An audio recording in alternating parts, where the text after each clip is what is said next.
I'm Jen Taylor Skinner, and this is the Electorette. On this episode, I have a conversation with Dr. Venice Haynes, the Senior Director of Research and Community Engagement at United States of Care, an organization focused on building a better healthcare system by expanding access to quality, affordable healthcare. Dr. Haynes joins me to discuss Black maternal healthcare and to talk about a report the organization recently published that looks at promising state-level programs and organizations that have been successful in improving maternal health outcomes for Black women. We discuss why these programs have been successful and what we can learn from these state-level practices to improve outcomes nationwide. So, please enjoy my conversation with Dr. Venice Haynes. Dr. Venice Haynes, welcome. Thank you so much. I'm really excited to be with you for this conversation. Our healthcare landscape for women right now in this country is rather bleak, and I'm sorry to start off that way, but particularly when you think about reproductive healthcare and our maternal healthcare, particularly the maternal outcomes in healthcare. For context, America is one of the most dangerous places in the world, in the developed world, to give birth. In terms of maternal mortality rates, we have one of the lower mortality rates in the developed world. That's when mothers die during childbirth or because of pregnancy-related causes. And just looking at the U.S. alone, speaking of the maternal mortality rate, Black women have the worst outcomes, I believe. I think it's 3 times more than white women. All that said, all that bleak stuff out of the way, I was pleased to read the report from the United States of Care, which highlights some bright spots in our maternal health care system, by looking at some promising programs from around the country. And I want to go into those programs in detail with you in a moment. But first, I'm just curious as to why you thought it was important to highlight those positive programs. Yeah. Before I get into that, I kind of just want to orient some of your listeners to who US of Care is. We are a fairly new organization. We're in our 6th year. And we really like to say that we operate at the intersection of people, politics, and policy, which really means we value listening to people first, or like we often like to say, listen loudly to people and then build policy and take action second. And we have literally talked to tens of thousands of people across the country about the healthcare system. And in the process of that, that's really how we got to the space of the maternal health crisis that's constantly coming up in conversation, right? And so listening to Black women in particular, yes, the stats that you highlighted were on point. That is absolutely right. We heard a lot of emotions, in our work, from the anxiety and their fear of getting the best care because of their identity, the loneliness in the process, not being able to fully recover from the birthing experience mentally, emotionally, and not really having a sense of where to go and the services and the resources they need throughout this process. And so a lot of the people that work in this space that are aware of the statistics and, kind of where Black women are falling in this, the needle hasn't moved. And I think we all know that and acknowledge that, which is why we really wanted to create space as we were listening, not just for where the critical gaps are, but what's the ideal journey and where are there bright spots in this process? Because we feel there's a lot of that happening, but that gets left out of the conversation quite often. And so, from a personal anecdote, talking about this, like you said, it's bleak. It could be discouraging. And I think about, my sister who had a really interesting experience, so part of how I come to the work is as a Black woman, but just not having kids myself, I'd be lying if I didn't say that this is not a big consideration on whether or not I should have children or not, right? But this is exactly why it's important to highlight the bright spots in this. So it doesn't feel so burdensome and so heavy. And it kind of interrupts this narrative that it's all doom and gloom. You're going to have a difficult pregnancy and there's no solutions out there when there actually are. So I kind of wanted to give some of that framing, both of who we are as an organization and how we got to this space and why we think this is really important. Part of crafting the bright spots is coming out of some really detailed work we've been doing in terms of crafting a journey map.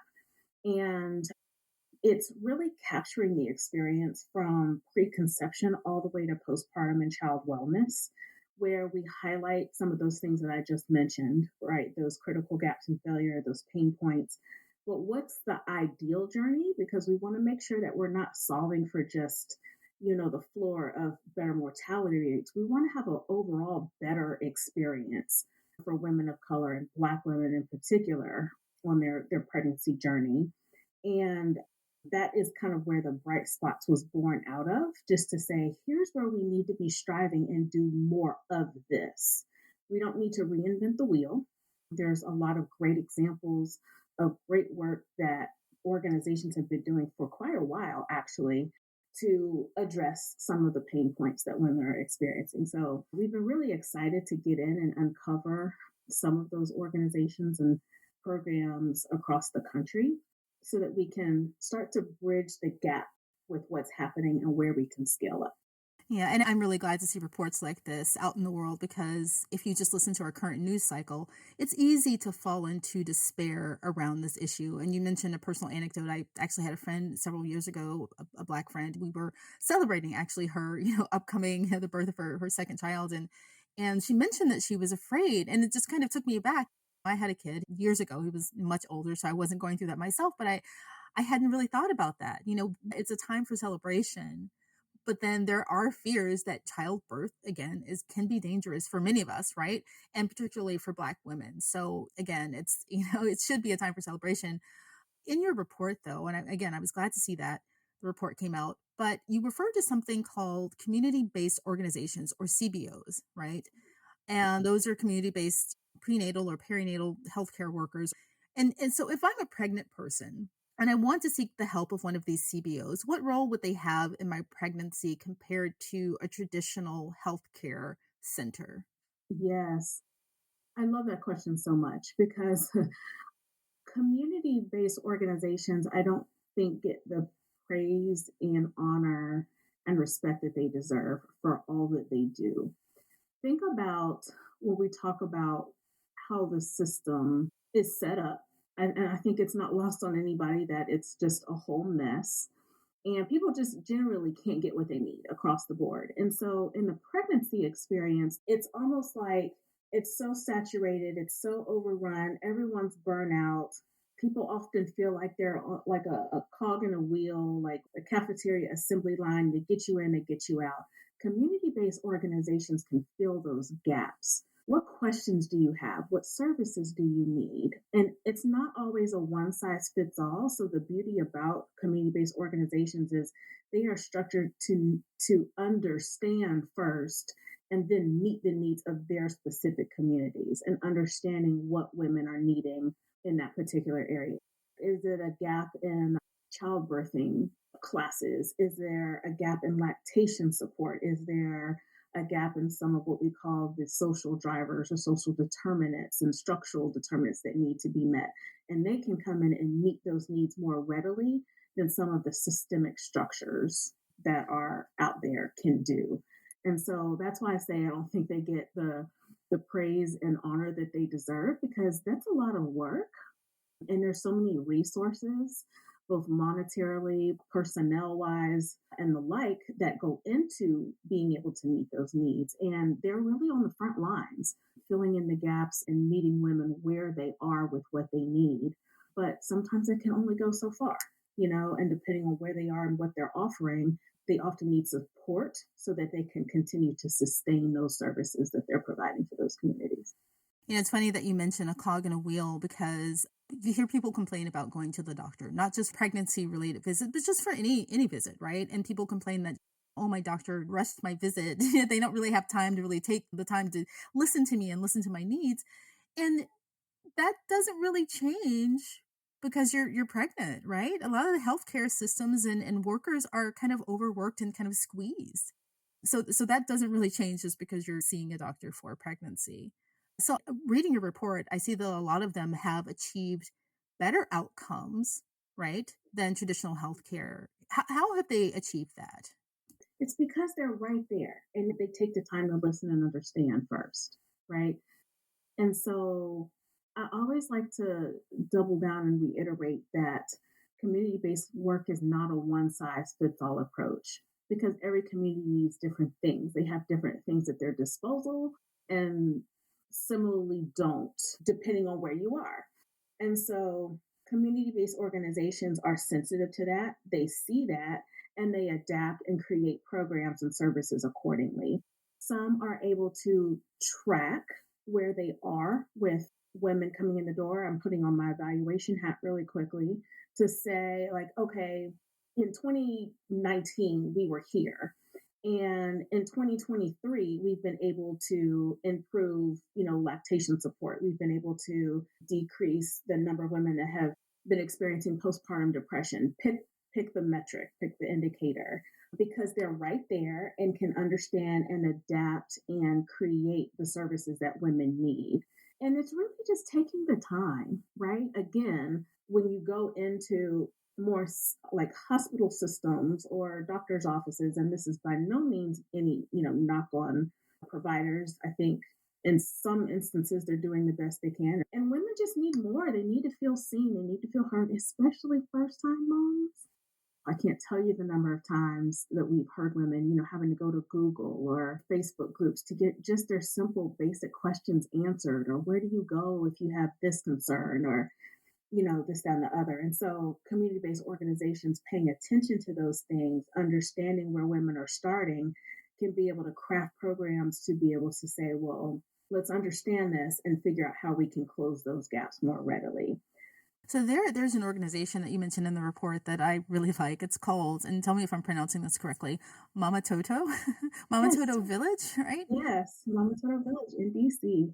Yeah, it's a CBO out of DC, and they receive funding to do things like home visits and breastfeeding consultant services, right? And that's one of the issues that a lot of these CBOs don't have a lot of funding to do the services that they want. When you think about hospital settings, I mean, these hospitals have budgets of millions, if not billions of dollars, right? So the fact that they've been able to achieve what they've achieved with the funding that they have is impressive. But can you tell me a little bit more about this organization and about how organizations like this deal with funding? Yeah, I think they have been serving, what is it, 300 clients since 2012, and it it varies. And I'll just be frank here. There is a strain on resources. To your exact point, right? Hospitals and hospital systems have hundreds of millions of dollars.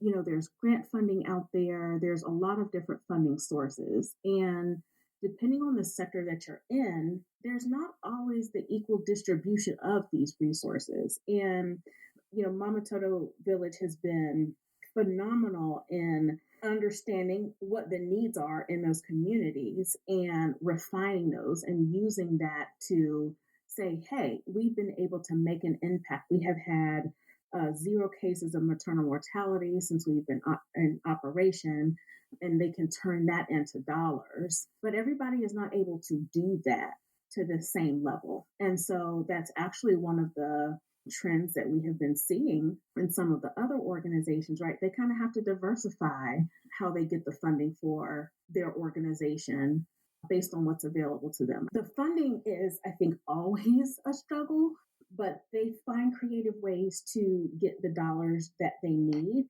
That doesn't mean that there's not opportunity to be better at that and to kind of shift some of that power back to these communities so that they can have the dollars to keep doing the good work that they're doing. Again, hospital settings, they make billions of dollars off of the Right. cost of healthcare alone. I think I read somewhere that the average cost of, giving birth is something like $20,000, and that sounds actually kind of low to me. I think it's higher than that, depending on the procedures and things that have happened, right?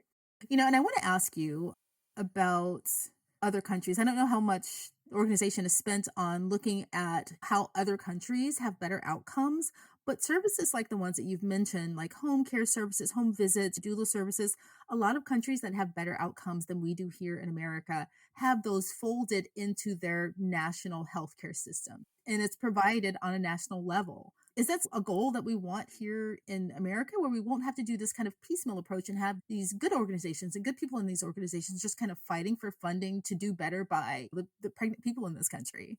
Compared to some of the other countries, I The first thing that comes up is how we have over medicalized the birthing experience.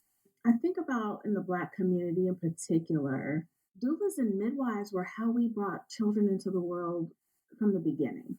And looking at the timeline of that, that has gotten edged out of our culture in some places, right? To where it's become the default to you go to the hospital, have a baby, full stop, and there are no other options. And what we're seeing, not just now, this has been happening over many years, is to try to reintroduce doulas and midwives back into the fold because it's shown that that improves birth outcomes, right? The problem is getting those covered under the current system. CVS and Walmart are looking for ways to, or actually not looking for ways, they are starting to cover doula services up to about $1,200 a year. Walmart is also expanding their coverage for doula services. Medicaid is reimbursing doulas in some places, trying to explore that. So there's opportunities for Medicaid and employers to bring that back into the fold because, like I said, the coverage part is where it starts to get really murky. But I mean, the stats are out there. That's where the improved outcomes are. So, I think about the context of which all of that has happened. And a really interesting anecdote here is the perceptions around that. I think about when we were talking to some women in rural South Carolina, and they actually told us that there was a stigma in their communities around having a doula or a midwife. Because if you had that, you were seen as less than. They wanted the privilege to be able to go to a hospital to give birth. And that was a really interesting, like, wow moment because of like the infiltration of classism, if you will, and how some of the thinking on that will have to be undone. And that's not just a current thing, that's something that's kind of been passed down over the last few generations. So it's a really interesting nod to history. I think we need to kind of look back at where we started versus where we are. And some of those things that we know worked back then can still work now. How do we integrate that back into the current system? How do we get it covered so that more women can have safe pregnancies that we know doulas and midwives can provide for them? So that is one thing that we do highlight in our Bright Spots report for how more coverage or examples of coverage for those services are starting to take shape. When I had my first kid, the hospital that my doctor was at, and it was pretty nice. And I was like, I am happy I am here because I do not want to be in my house right now. Mhm. And I don't fully know what doula services would offer me. And maybe a lot of people don't know that, right? I didn't know it was something that was available. So can you explain to people like me what could have been, improved in my experience if a doula had been involved? Yeah. So doulas really are, and I will just, and the deeper I get into this work, the more I'm just fascinated. Doulas, I like to think of are like advocates. They are there on behalf of the mother. The questions, the concerns, the changes in your body, answering questions on what's happening. When you're in the delivery room, they are there to advocate for mom, to help her labor naturally as much as possible. When there are things that are, I don't want to say pushed, but sometimes pushed, on the woman, oh, you need to have a C-section. Oh, do you want to have this epidural? Just they're there to kind of intervene and say, no, we're going to take this route. This is what she needs in this moment. She is there to solely focus on mom and put the towel behind her head and do the breath work and the body positioning and, be hands on or whatever the mom needs, not just in childbirth. Even there's postpartum doulas, there's loss doulas. They cover the entire spectrum and they are there to be really hands on. A midwife is more clinically oriented and they usually are able to deliver the baby, usually in a setting or a hospital setting or a birthing center. There is more training required for a midwife, and I'm just breaking this down in lay terms. But yeah, the doulas are really there they know the process, they understand the woman or the birthing person and what they need in that moment. Yeah, no, that makes sense because when you think about the person who may be there to advocate for you, say your partner, right? Yes. Neither of you presumably know much about the medical aspects of what's going on and how to answer those questions. Do I need a Hmm. C-section or not? Or do I need an epidural or not? They may be Right. an advocate for you emotionally, but if they don't have the language and the skills to advocate for you in a medical sense, I could see Exactly. the need for that. Yes. Think about how much pain you're in. You're having contractions. You got all this stuff going on. The last thing that you want to be able to have to do is make these major medical decisions, right? Right. So, I mean, is this something that you can envision being folded into our traditional healthcare system so that more women have access to this? Maybe legislation on a federal level. Yeah, really good question. Representative Lauren Underwood reintroduced the Momnibus Act last year in 2023 for more coverage options and payment models to be able to speak to coverage and how better maternal care is delivered. And I also want to shout out Black Mamas Matter Alliance, who has a policy agenda that looks for more perinatal workforce development to include doulas and midwives, right? And so there's work out there, there's policy recommendations and advocacy, out there for the coverage to expand the workforce. Because a lot of what we heard too is they want to have providers or somebody there that looks like them, that can advocate for them, that can understand, what it is they need. Like that cultural congruency component is really, really key. And so, of course, coverage, you've got to expand the workforce, but then you've got to cover these services too. So imagine a world where you've got the education out there, but that's also met with, okay, great, I know these are out there. If I go seek out a doula or a midwife, I can know that I'm covered either through Medicaid or through my employer sponsored insurance or however your care is covered.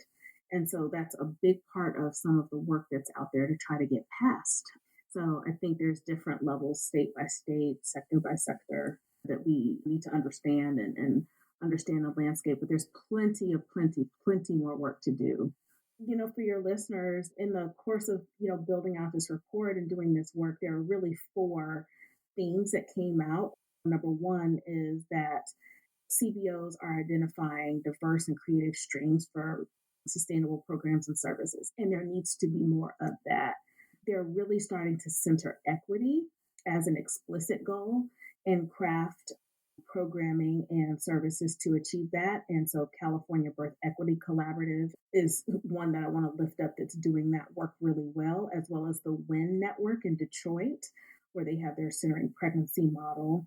The third one is CBOs and states are trying to build out cultural responsiveness and better maternal mental health care. That is absolutely critical. And so the Massachusetts Child Psychiatry Access Program for Moms is one of the bright spots that's really leaning in and addressing that. So I just kind of wanted to name those trends that we have been seeing across our bright spots.